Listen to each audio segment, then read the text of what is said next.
My name's Sahil and I'm 25. So, last month, I took some time off work and went to Manali with my 3 friends, Chirag, Arun, and Samai.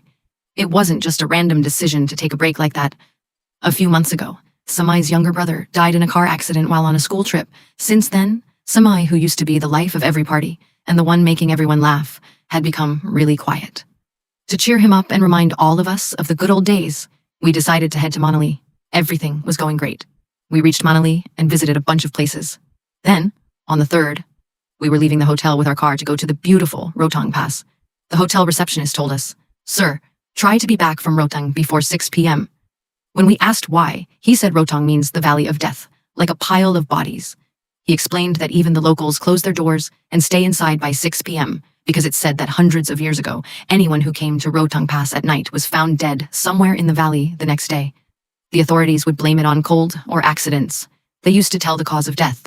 But the locals believed that a mysterious shadow roams around Rotang, and that was its doing." We all laughed at what the hotel receptionist said. We were thinking about how many tourists come here and how this was just a silly, pointless story. So, carefree, we set off from Manali to Rotang Pass. Laughing and joking, we finally reached our destination, Rotang Pass. After a 4 to 5 hour trek, the 4 of us decided to head back because it was getting really dark and the fog was slowly thickening. It was around 9:15 at night. We were there. Forget tourists in Rotang. There was no one around at all. In the pitch black night, we were slowly driving at around 30 kilometers per hour. But the fog kept getting thicker and thicker. It became so dense that after a while, we couldn't see the road ahead or any turns. One wrong move, and we could have fallen into a ditch. Arun was driving, and we had the fog lights on, cautiously moving forward, when we spotted a stone by the roadside that said, Manali, 28 kilometers. The strange thing was, in such a dark and freezing night, there was a man sitting on that stone, wearing just a dhoti, with a cloth draped over his shoulder. It felt really strange to me, but I didn't say anything. Then, something even weirder happened. After driving for about 20 minutes, we saw the same stone again that had Manali 28 kilometers written on it, and the same guy was sitting on it. Maybe we took the wrong route. I was about to say something when Chirag suddenly spoke up. "Guys, I don't want to scare you, but I saw the same stone 20 minutes ago too, Manali 28 kilometers, and there was a man sitting on it wearing a white dhoti." I was about to interrupt him, but he said, "No, I actually saw a little girl holding a toy in her hand." Arun said something different, like, "What are you all talking about? I saw a horse standing near the last 2 stones, a black horse just watching our carriage pass by." We all turned our eyes toward time, like we wanted to ask what it had seen, but it suddenly got really strange. It kept repeating that someone needs us, and if someone asks for help, we should stop. We all got a bit nervous, but no one said a word. Arun said maybe we had taken the wrong path, and now he'd drive more carefully. But after a while, that same stone appeared again. Manali is 28 kilometers away. This was the 3rd time the stone showed up right in front of us, but this time, I didn't see anyone on it. In fact, no one was seen near that stone at all this time. It was almost 11 p.m.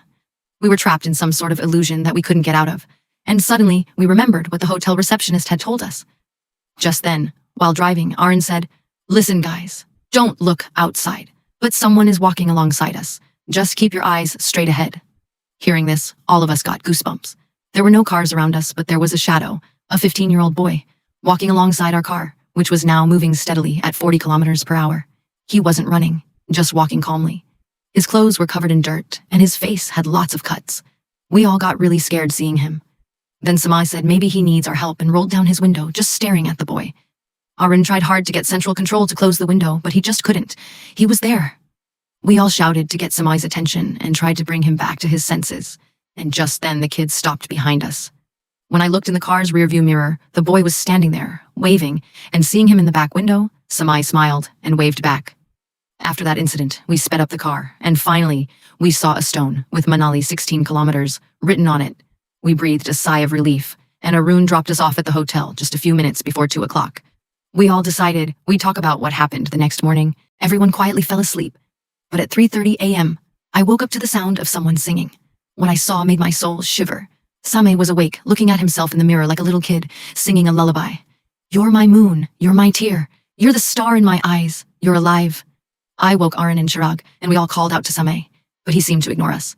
I opened the gear. This whole scene was terrifying for all of us. Samay's face in the mirror looked really scary. Red eyes, marks on his neck. It looked like his throat had been gripped tightly from both sides. He was holding back, There was this small, weird smile on his face, and that same lullaby. No one had the guts to go near him and touch him. We all nervously started to slowly leave the room. Just as we were about to step out, he laughed innocently like a child and said, "If I knock on your window tonight, will you open it and help me?" And right after saying that, he suddenly passed out. The three of us were pretty sure that some bad shadow had come at the wrong time. As morning came, we decided to listen to what the hotel guy said, and they took Samay to a priest. The moment the priest saw him, he said that someone close to Samay had recently died, and some evil spirit was pretending to be his soul and had taken control of Samay. First, the priest removed the evil eye from him, then performed some rituals, and finally did a special prayer. After that, Samay got really sick and threw up a lot, and during the vomiting, some strange, thick black liquid came out from inside him. Today, Samay is completely normal, but every night, I still dream about his fire ritual. So, friends, what did you think of this story? You can also send us your stories.